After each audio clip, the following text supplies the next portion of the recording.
BBC Bangla আপনাদের স্বাগত। আজ আপনাদের সাথে লন্ডন স্টুডিও থেকে আছি মানসী বড়ুয়া, আর ঢাকায় আমার সাথে থাকছেন আকবর হোসেন। বাংলাদেশের সর্বশেষ গুরুত্বপূর্ণ আপডেট সংবাদে আপনাকে স্বাগত। শুরুতেই সংবাদ শিরোনাম, পরে বিস্তারিত। প্রথমেই জানাবো, তোমরা লিখবা আমরা পেটাবো, 3 সাংবাদিককে মারধরের পর যুবদল নেতার হুমকি। তোমরা লিখবা আমরা পেটাবো এমন হুমকির অভিযোগ উঠেছে শরীয়তপুর জেলা যুবদলের সভাপতি আরিফুজ্জামান মোল্লার বিরুদ্ধে। আজ জেলা প্রশাসকের কার্যালয় চত্বরে পেশাগত দায়িত্ব পালনের সময় 3 সাংবাদিককে মারধরের অভিযোগ উঠেছে তার নেতৃত্বে থাকা সমর্থকদের বিরুদ্ধে। হামলা শিকার সাংবাদিকরা হলেন দ্য ডেইলি স্টারের জেলা প্রতিনিধি জাহিদ হাসান, নিউজ 24 এবং জাগো নিউজের প্রতিনিধি বিধান মজুমদার এবং মানবকণ্ঠের জেলা প্রতিনিধি বরকতুল উল্লাহ বুলু।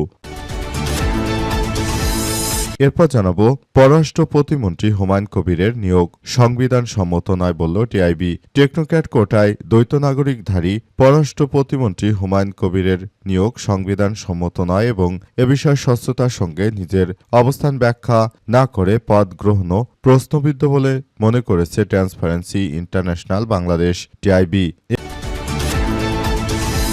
এদিকে গ্যাস, বিদ্যুৎ এবং আইন শৃঙ্খলায় নজর বাড়ানোর আহ্বান আলালের। বিএনপি চেয়ারম্যানের উপদেষ্টা সৈয়দ মোয়াজ্জেম হোসেন আলাল বলেছেন যে জাতীয় জীবনে বেশ কিছু সমস্যা প্রকট হচ্ছে যেগুলো অতীতে ফেলে রাখা অসমাপ্ত কাজের যন্ত্রণা। বিশেষ করে গ্যাস, বিদ্যুৎ ও আইন শৃঙ্খলা পরিস্থিতির দিকে সরকারকে আরও বেশি মনোযোগ দেওয়ার আহ্বান জানাচ্ছি।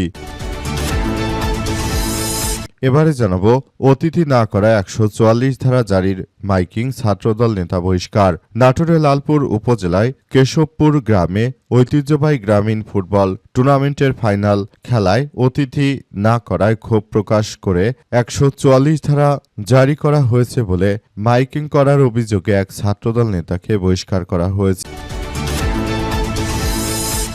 এবং সর্বশেষ জানাবো, চীনের জেট-এনসি যুদ্ধবিমান কিনতে খসড়াপত্র চুক্তিপত্র প্রস্তুত জানালেন প্রধানমন্ত্রীর তথ্য উপদেষ্টা। আধুনিক চীনা জেট-এনসি যুদ্ধবিমান কিনছে বাংলাদেশ বলে জানানো হয়েছে। তবে এই মুহূর্তে জেট-এনসি বাংলাদেশের জন্য কতটা গুরুত্বপূর্ণ, কিছুদিন পরই তো আসলে আরও উন্নতমানের মডেলগুলো বের হচ্ছে, তাহলে এই মুহূর্তে এত টাকা খরচ করে জেট-এনসি কেনার কি প্রয়োজন সেটা নিয়েও অনেকে প্রশ্ন তুলেছে। মূল কথা হচ্ছে তারা বর্তমান সময়ে ক্ষমতা আসার পর হয়তো সেখান থেকেই প্রজেক্টের মাধ্যমে মূলত টাকা পয়সা নষ্ট করার উদ্দেশ্যে এই বিমানগুলো কিনতে পারে। তাছাড়া দরকার হলে বাংলাদেশের এই মুহূর্তে ইউরোফাইটার কিংবা রাফায়েলের মতো অত্যাধুনিক যুদ্ধ বিমানগুলো কেনা উচিত ছিল, কিন্তু সেগুলো বাংলাদেশ না কিনে কিনছে চীনের তৈরি জেট-এনসি মডেলের যুদ্ধ বিমান। যদিও এগুলো পাকিস্তান ব্যবহার করে ভারতের বেশ কয়েকটি রাফালকে বিধ্বংস করেছিল বিদায় হাইপ তুলেছে যুদ্ধ বিমানটি। তবে সেটি বাংলাদেশের পাইলটরা কতটা দক্ষতার সঙ্গে অপারেট করতে পারবে, কারণ এই যুদ্ধ বিমানগুলো অতটাও আধুনিক নয়। প্রিয় দর্শক, কি মনে করেন আপনি এই বিমানটি আসলে বাংলাদেশ কিনছে সেটিকে আপনি কিভাবে দেখছেন সেটি আমাদের কমেন্ট করে জানিয়ে দিতে পারেন। এতক্ষণ শুনছিলেন সংবাদ শিরোনাম, এবারে বিস্তারিত। তবে তার আগে বন্ধুরা অনুরোধ থাকবে, এই সংবাদটিতে একটি লাইক দিন। এই চ্যানেলে আপনি নতুন হয়ে থাকলে আমাদের সংবাদটি দেখতে দেখতে চ্যানেলটি সাবস্ক্রাইব করে রাখুন। কমেন্ট করে বন্ধুরা আপনার মূল্যবান মতামত জানিয়ে দিন আপনি বিশ্বের কোন দেশ থেকে বা বাংলাদেশের কোন স্থান থেকে আমাদের সংবাদটি দেখছেন এবং শুনছেন। আর বন্ধুরা, সংবাদটি আপনার সোশ্যাল মিডিয়া ফেসবুকে শেয়ার করে বন্ধুদেরও দেখার সুযোগ করে দিন। গাজা যুদ্ধে আপনি যদি নিরীহ ফিলিস্তিনিদের ভালোবেসে থাকেন বন্ধুরা, কমেন্ট বক্সে কমেন্ট করে পুরো বিশ্ববাসীকে এই তাজা আপডেটটি দেখার সুযোগ করে দিন। এবারে বিস্তারিত। তোমরা লিখবা আমরা পেটাবো, 3 সাংবাদিককে মারধরের পর যুবদল নেতার হুমকি।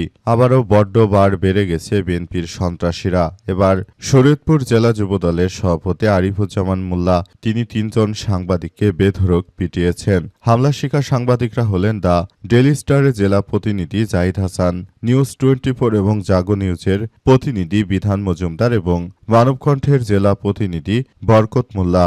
আজ 10টার দিকে শরীয়তপুরে সর্বস্তরের জনগণ এর ব্যানারে বিএনপির একটি পক্ষ জেলা প্রশাসকের কার্যালয়ের সামনে বিক্ষোভ মিছিল সমাবেশের আয়োজন করে। এই কর্মসূচিতে সেখানে সাংবাদিকরা ভিডিও ধারণ করতে গেলে সেখানে তাদেরকে পিটিয়েছে বিএনপির সন্ত্রাসী উক্ত ছবির ব্যক্তি আরিফুজ্জামান মোল্লা। আসলে সারা দেশ জুড়ে তাদের এই সন্ত্রাসী কার্যক্রম অব্যাহত রয়েছে। বর্তমান সময়ে যে ধরনের কার্যক্রম চালিয়ে যাচ্ছে এটি আসলে কোনোভাবেই গ্রহণযোগ্য হতে পারে না। পুরো বিশ্বের মাঝে আসলে এক ভয়াবহ বিপর্যয়কর পরিস্থিতি সৃষ্টি করেছে বাংলাদেশের এই বিএনপির নেতৃত্বাধীন সরকারের নেতাকর্মীরা। তারা মূলত বাংলাদেশটাকে একটি ভয়াবহ বিপর্যয়ের দিকে ঠেলে দিচ্ছে।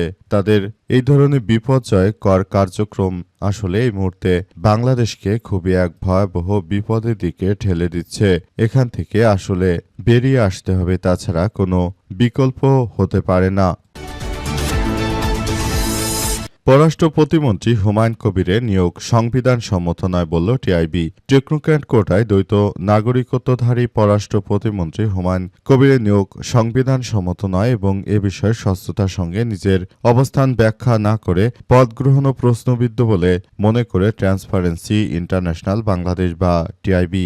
একই সঙ্গে দ্বৈত নাগরিকত্বের প্রশ্নে পররাষ্ট্র প্রতিমন্ত্রী পাল্টা প্রশ্ন শুট দ্য মেসেঞ্জার প্রবণতার দৃষ্টান্ত এবং মুক্ত গণমাধ্যম ও জনগণের তথ্য জানার অধিকারের প্রতি হুমকি উল্লেখ করে দ্বৈত প্রকাশ করেছে টিআইবি। মঙ্গলবার এক সংবাদ বিজ্ঞপ্তিতে প্রতিষ্ঠানটির এমন উদ্বেগের কথা জানা গেছে। আসলে টেকনোক্র্যাট কোটায় তাকেই মন্ত্রী দেওয়া যায় যিনি হচ্ছেন বাংলাদেশের নাগরিক। এমন মানুষকে বিএনপি সরকার এই মুহূর্তে প্রতিমন্ত্রীর দায়িত্ব দিচ্ছে যারা বাংলাদেশের নাগরিকও নয়। এমন লোকদেরকে আসলে দায়িত্ব দেওয়া হচ্ছে। কতটা দুর্ভাগা জাতি আমরা, যারা বাংলাদেশের নাগরিক নয়, যারা বাংলাদেশ থেকে চলে যাবে ফ্যামিলি নিয়ে, তারা চলে গিয়েছে, সেসব লোকদেরকে ডেকে এনে তারপর রাষ্ট্রের দায়িত্ব দেয়া হচ্ছে। এসব লোকেরা কখনো এদেশের ভালো করবে বলে মনে হয় না, অথচ এদেরকেই দায়িত্ব দেয়া হচ্ছে। আসলে মূলত বিষয়গুলো সবার জন্য খুবই এক দুঃখজনক ব্যাপার হয়ে দাঁড়িয়েছে। সারা দেশে বিদ্যুৎ ও গ্যাসের সংকটে সবাইকে আরও বেশি সক্রিয়ভাবে ভূমিকা পালন করার জন্য বলা হচ্ছে। দেশটাকে সুন্দর ও সমৃদ্ধির একটি আধুনিক রাষ্ট্র কাঠামো আসলে গড়ে তোলার মধ্য দিয়ে সবাইকে এগিয়ে যেতে হবে। এই মুহূর্তে পুরো বাংলাদেশটাকে একটি সুন্দর ও সমৃদ্ধির একটি আধুনিক রাষ্ট্র কাঠামোর দিকে এই মুহূর্তে বাংলাদেশকে নিয়ে যেতে হবে, তাছাড়া কোনো বিকল্প নেই। কিন্তু বিএনপি সরকার বাংলাদেশকে শুধুমাত্র পেছনের দিক ঠেলে দিচ্ছে। এটি হচ্ছে বিএনপির এই মুহূর্তের চরিত্র। তারা পুরো বাংলাদেশটিকে একটি অর্থনৈতিকভাবে পঙ্গু করার পরিকল্পনা করছে বলে এমন কথাই বলছে জাতীয় নাগরিক পার্টি এনসিপির নেতৃত্ববৃন্দরা। গ্যাস ও বিদ্যুৎ আইন শৃঙ্খলায় নজর বাড়ানোর আহ্বান আলালের। বিএনপি চেয়ারম্যানের উপদেষ্টা সৈয়দ মোয়াজ্জেম হোসেন আলাল বলেছেন, জাতীয় জীবনে বেশ কিছু সমস্যা আমরা দেখতে পাচ্ছি, সেগুলো আমরা সরকারে আসার পরই সবথেকে বড় বিষয়গুলো আমরা দেখতে পাচ্ছি। এটি আসলে আমাদের জন্য খুবই একটি গুরুত্বপূর্ণ বিষয়। এই মুহূর্তে আমরা মনে করি যে বিষয়গুলোকে খুবই গুরুত্ব দিয়ে তারপর কার্যক্রম চালিয়ে যেতে হবে বলে উল্লেখ করা হয়েছে। আসলে এই মুহূর্তে আমাদেরকে এই কার্যক্রম আসলে আমাদের জন্য সবাইকে আরো বেশি বিপর্যয়ের মধ্যে ঠেলে দিচ্ছে।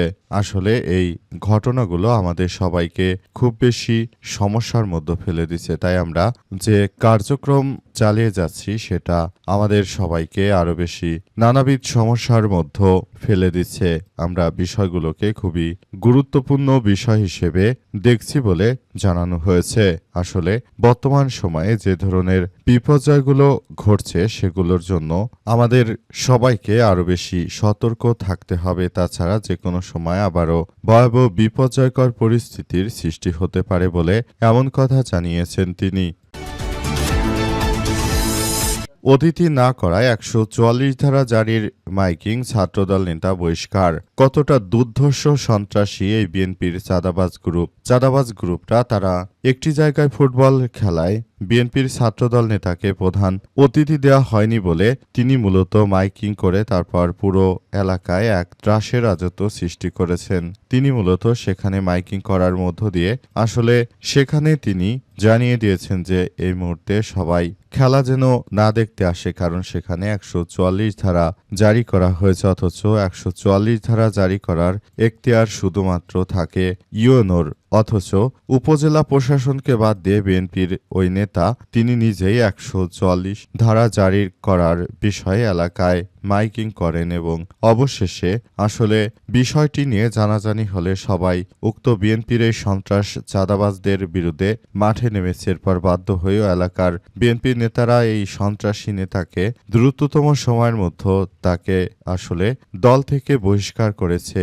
তবে বিএনপি বহিষ্কারে নাটক সাজালেও 2 দিন পর আবার এই বহিষ্কৃতদেরকে দলে ভেড়ায়, এটি হচ্ছে বিএনপির জনগণের সঙ্গে তামাশা। আগামী স্থানীয় সরকার নির্বাচনে আশা করা যায় প্রতিটি জায়গায় বিএনপির ভরাডুবি হবে, কারণ এই মুহূর্তে গ্যাস ও বিদ্যুতের যে সংকট তারা সৃষ্টি করেছে, মনে হয় না ভবিষ্যতেই রাজনৈতিক দলকে কেউ ভোট দিবে। মাত্র ক্ষমতা আসার 6 মাসের মধ্যেই এত জনপ্রিয়তার থেকে এত তলানিতে চলে গেছে সরকার যে তিনি ক্ষমতা আসার আগে বলেছিলেন 1 থেকে 1.5 কোটি তিনি নাকি চাকরি দেবেন, অথচ ক্ষমতায় আসার 6 মাসে ৬২,০০০ মানুষকে তারেক রহমান বেকার করে দিয়েছে। গ্যাস ও বিদ্যুতের সংকটে আশা করা যায় এই বছরের মধ্যে মনে হয় 1 কোটি মানুষই বেকার হয়ে যাবে। এটি হচ্ছে বিএনপির সরকার।